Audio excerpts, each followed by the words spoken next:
हाय नमस्कार, मी स्नेहा कोकदे फॅमिलीमध्ये पुन्हा एकदा तुम्हा सर्वांचं खूप सारं स्वागत करते। कसे आहात सगळे? आशा करते तुम्ही सर्वजण मस्त मजेत आणि खूप खूप आनंदात असाल। सो चला, गुड मॉर्निंग। काल आरोहीला टिफिनवर अप्पे दिले होते आणि परवालाच इडलीचं आणि डोस्याचं जे बॅटर आहे ते बनवलं होतं मी। सो काल अप्पे आणि डोसे बनवले होते मुलांसाठी आणि थोडंफार आता उरलं होतं। सो आरू बोलली मला टिफिनवर इडलीच दे। सो त्याचीच जी आहे प्रिपरेशन इथे चालू आहे। सकाळीच आंघोळीला जाण्याआधीच मी तुरीची डाळ जी आहे कुकरवर चढवली होती। सो आंघोळ करून येईस्तोवर तुरीची डाळ छान शिजली। आता आधी इथे इडली लावून देते। इडलीचं पात्र हे माझं फार जुनं म्हणजे खूपच जुनं आहे, लग्नातलंच आहे अगदी।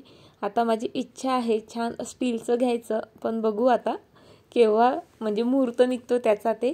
सो इडलीसाठी बघा आता मी छान मीठ वगैरे घातलं आणि हे बॅटर म्हणजे व्यवस्थित फर्मेंट झालेलं असलं ना, इडल्या खरंच खूप मस्त बनतात। अगदी स्पंजी आणि मऊसूत इडली बनतात।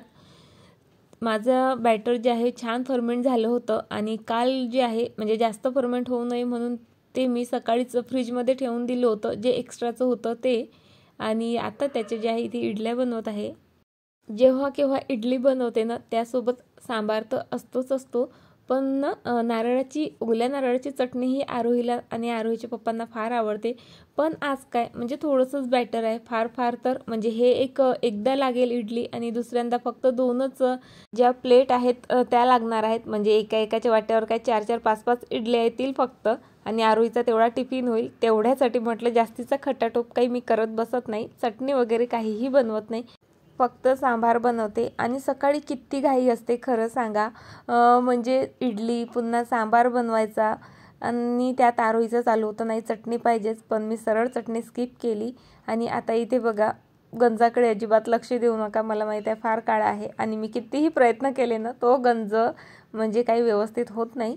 सांबार बनवायचं असलं ना तेव्हा त्यामध्ये भरपूर जे आहेत व्हेजिटेबल टाकल्या जातात आणि शेवग्याच्या शेंगा तर मला सांबारामध्ये फारच आवडतात।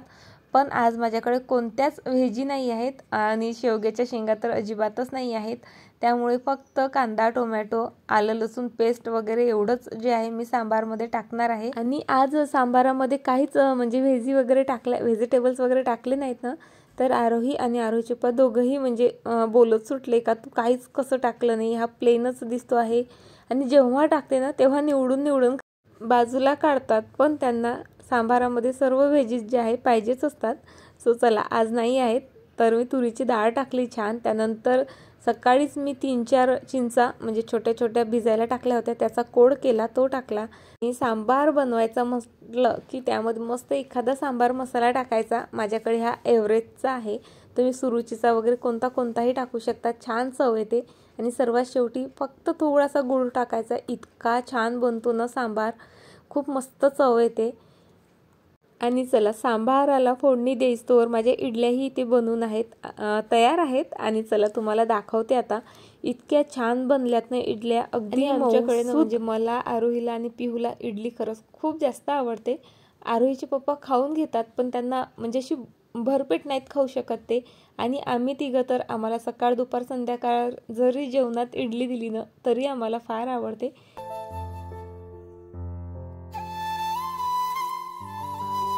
सो आता आम्ही आरोहीला सोडून आलोत आणि इतकी कडाक्याची थंडी आहे ना, म्हणजे थंडी नाही म्हणता अशी थंडीने जोर धरलेला आहे का बस, म्हणजे थोड्या वेळही बिना स्वेटरचं राहवल्या जात नाही आणि तरी थोडं ऊन पडायला लागलेलं आहे आता। आणि आरोही गेल्यावर बघा माझ्या किचनची ही अशी कंडिशन झालेली असते दररोजच। खूप प्रयत्न करते म्हणजे जास्त पसारा न होऊ द्यायचा, पण असं काही बनवलं ना वेगळं की मग हा पसारा होतोच होतो, भांडेही भरपूर पडतात। आणि चला आता हा सर्व पसारा आवरते। खरं तर आरोही गेली की लगेचच जे आहे मी नाश्ता करायला बसत असते, पण हा सर्व पसारा पाहून आज माझी नाश्ता करायची अजिबात इच्छा झाली नाही। म्हटलं आधी सर्व पसारा आवरून घेते, त्यानंतर भांडे वगैरे घासूनच नाश्ता करते। कारण आता खालून आले ना तर हात जरा थंड वगैरे झालेलेच आहेत, सो पाण्यात घालायला जास्त काही वाटत नाहीत। पण म्हणजे नाश्ता करत बसलो, थोडा आराम केला की पुन्हा छान थोडी म्हणजे गरम होते शरीर आणि पुन्हा लगेच पाण्यात हात घालायचा मग कंटाळा येतो। सो आधी म्हटलं कामं आवरून घ्यावीत आणि त्यानंतर मस्त मनसोक्त इडलीचा जे आहे नाश्ता करावा. आणि भांडे तुम्हाला दिसतच आहे बघा, भरपूर भांडे पडतात असं काही केलं की.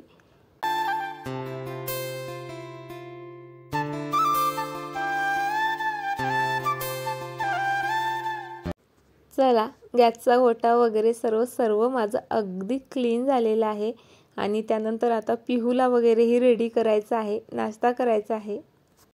आणि ज्या दिवशी म्हणजे आवडीचं बनतं ना, त्या दिवशी तर मला जरा जास्तच भूक लागते.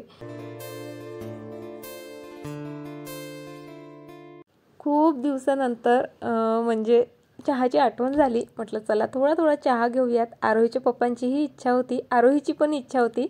सो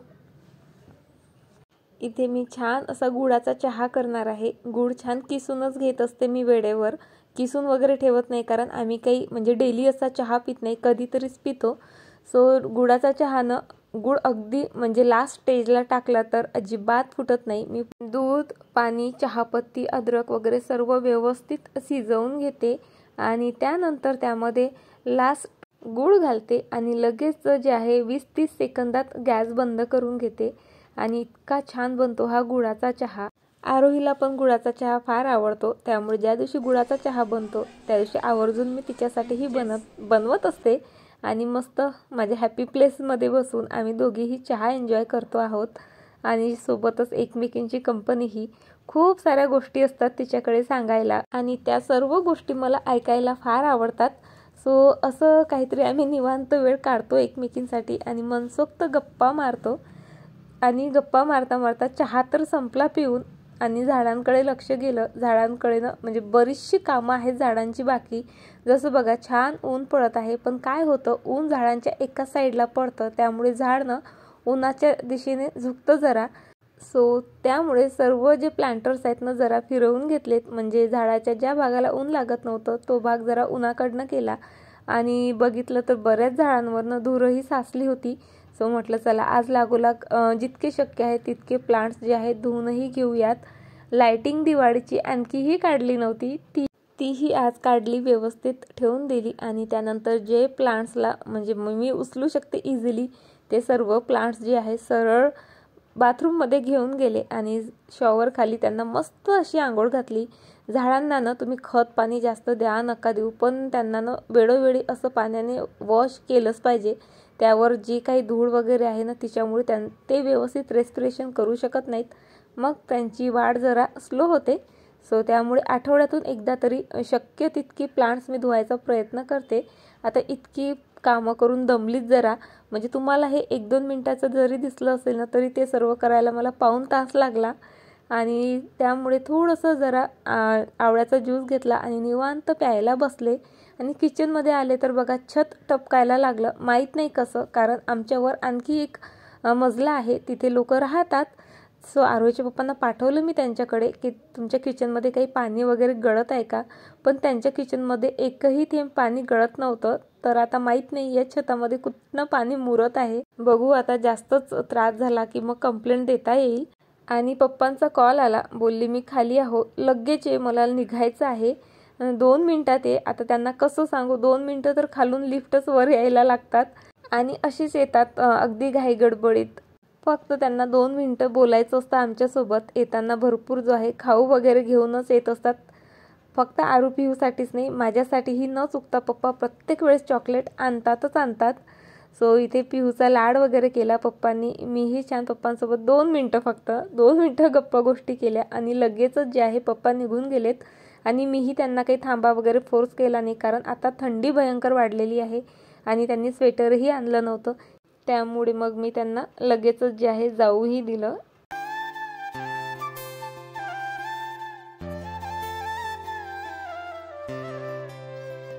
तुम्हाला दिसतायत का, म्हणजे शेतामध्ये हरणांचा एक कळपच आलेला आहे आणि मस्त छान तिथे गवत खातायत, उड्या मारतायत. इतकं छान वाटत होतं हे पाहताना, पण मला नाही वाटत आहे की ते मोबाईलमध्ये म्हणजे कॅप्चर झालं म्हणून. सो असू द्यात. आता बघा माझे हात ना, आता दिवसभर आपण काम करत राहतो, भांडी तर म्हणजे कितीकच घासतो आपण, त्याचं तर गणितच नाही खरं. शिवाय कपडे असतात, पोछा असतो, सतत जे आहे आपले हात पाण्यामध्ये असतात. आणि किती आपण विचार केला थंडी आहे, गरम पाण्याचा जरी यूज केला ना तरी जे आहेत आपले हात ड्राय होतात. इव्हन थंड्या पाण्यापेक्षा गरम पाण्यानेच जे आहे आपले हात जास्त ड्राय होत असतात.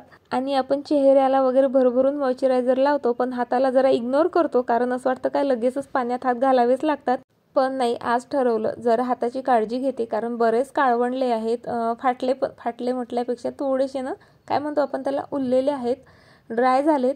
सो त्यासाठी ना मी एका टबमध्ये मस्त असं गरम पाणी घेतलं, थोडं शॅम्पू टाकलं, मोठा एक चम्मच भरून मीठ टाकलं आणि मोठं एक अर्ध निंबू पिळलं आणि मस्त त्यामध्ये हात बुडवून ठेवले. इतकं रिलॅक्स वाटतं ना, खरंच तुम्हाला काय सांगू, मस्त वाटतं. दुसरं काही म्हणजे हातांसाठी करता नाही आलं ना, एवढी स्टेप जरी केली ना तरी खरंच खूप छान वाटतं. कारण कामं करून करून आपल्या हाताच्या ज्या पेशी असतात, नसा असतात, थकलेल्या असतात आणि मस्त असं कोमट पाण्याने म्हणजे मिठाच्या पाण्याने ना त्यांना खरंच खूप आराम पडतो. त्यानंतर असाच एखादा ब्रश असेल तुमच्याकडे, नसेल ना टूथब्रश जरी असला ना तरी चालेल, त्याने मस्त जे आहे मी माझे सर्व नखं हातानं व्यवस्थित क्लीन करून घेत आहे. कारण आपल्या म्हणजे बोटांवर वगैरे ना खूप असे बारीक बारीक काय म्हणतो आपण त्याला, वळ्या पडलेल्या असतात ना, तिथे मड जाऊन बसतो. तो इझिली आपण जेव्हा वॉश करतो ना तेव्हा निघत नाही. सो तो त्याने क्लीन होतो. त्यानंतर नखांमध्ये साचलेली जी घाण वगैरे असते तीही सर्व मी नेल कटरला जे येतं ना एक टूल, त्यानेच क्लीन करते. त्यानंतर जे काही नखांवर आलेलं स्किन असते, त्याला क्युटिकल्स वगैरे म्हणतात, ते सर्व मी क्लीन केली, नखं कट केली आणि त्यानंतर पुन्हा जे आहे 10 मिनटं पाण्यामध्ये मस्त अशी मुरू दिल्याने काय होते, जी काही डेड स्किन वगैरे असते ना ती जरा लूज होते आणि त्यानंतर आपण स्क्रब वगैरे करून ना ती इझिली रिमूव्ह करू शकतो. शिवाय हाताला खूप जास्त जे आहे आराम पडतो त्याने. तर आता जी डेड स्किन आहे, काळवंडलेलं आहेत आपले हात, ते काढण्यासाठी ना स्क्रब जे आहे हाताला करायचंच असतं. आणि त्यासाठी अगदी सिंपल असं जे मी नेहमीच तुमच्यासोबत शेअर करते, एक वाटी, छोटी वाटी मी तांदळाचं पीठ घेतलं आणि तितकंच जे आहे त्यामध्ये कच्चं दूध घातलं. कच्चं दूध हे क्लिन्झिंगचं काम करतं आणि तांदळाचं पीठ जे आहे छान स्क्रब करतं आपल्या स्किनला, सोबत नॅचरल ग्लो पण येतो. जी काही स्किन काळवंडलेली असते ना, ड्राय असते, डेड असते, ती सर्व सर्व सर्व या पिठामुळे निघून येते आणि स्किन थोडीफार मॉइश्चरायझरही होते.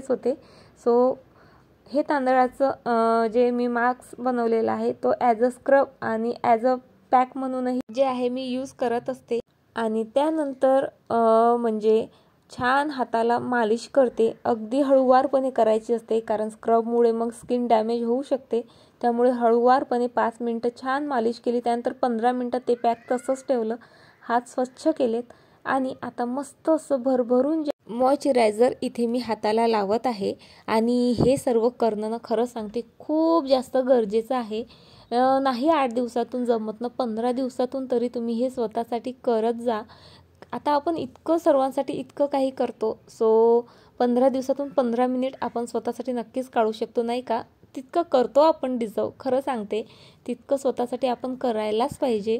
आता छान मेनिक्युअर केलं म्हटल्यावर नेलपेंटही लावलीस आणि शो ऑफही करत आहे, थोडी मटकूनही घेत आहे. पण जास्तीत जास्त उद्यापर्यंत ही नेलपेंट मी हाताला ठेवेल. उद्या सकाळीच किंवा दुपारपर्यंत ही नेलपेंट तुम्हाला दिसणारही नाही. मी सर्वच नेलपेंट जे आहे रिमूव्ह करेल, कारण स्वयंपाक वगैरे करावा लागतो आणि मग भीती वाटते का नेलपेंट म्हणजे कणिक मळताना वगैरे त्यात जाऊ नये. सो त्यामुळे मी लगेचच फक्त थोडंसं मला आवडते म्हणून लावत असते आणि दुसऱ्या दिवशी लगेच काढून टाकत असते. सो चला, छानसं मेनिक्युअर जे आहे माझं इथे आता करून झालेलं आहे. घरच्या घरीच एकही पैसा खर्च न करता. आणि माझे हातही बघा काय मस्त झालेत, अगदी स्मूथ तर झाले, पण एक टोन जे आहे ब्राईटर झाले असं म्हटलं तरी चालेल. त्या दिवशी आता इतकी छान नेलपेंट लावली म्हटल्यावर मला कणिक मळायची पोळ्या करायची इच्छा अजिबात झाली नाही. 2-3 पोळ्या होत्या आरोहीच्या पप्पांसाठी. सो मी छान खिचडी लावली आणि मस्त असं लसूण आणि मिरचीचं, याला काय म्हणतात, मला याचं नाव नाही आठवत आहे बघा, तुम्हाला माहीत असेल ना तर मला कमेंटमध्ये नक्की सांगा. सो हे केलं आणि चला आता तुम्हाला छान ताट दाखवते माझं. बघा, करवंदाचं लोणचं, हे लसूणची चटणी, कांदा, बीट, पापड आणि सोबतीला मटकीची उसळ आणि खिचडी, असा मस्त जो आहे संध्याकाळचा जेवणाचा बेत बनवलेला आहे. शॉर्टकट पण माझा आवडता आहे. सो चला आता मस्त जेवून घेते आणि व्हिडिओ इथेच संपवते. तुम्हाला आजचा व्हिडिओ कसा वाटला हे मला कमेंट करून नक्की सांगा आणि व्हिडिओ आवडला असेल लाईक शेअर आणि सबस्क्राईबही करा. पुन्हा भेटूयात अशाच एका छान व्हिडिओ सोबत. तोपर्यंत स्वतःची काळजी घ्या. बाय, टाटा.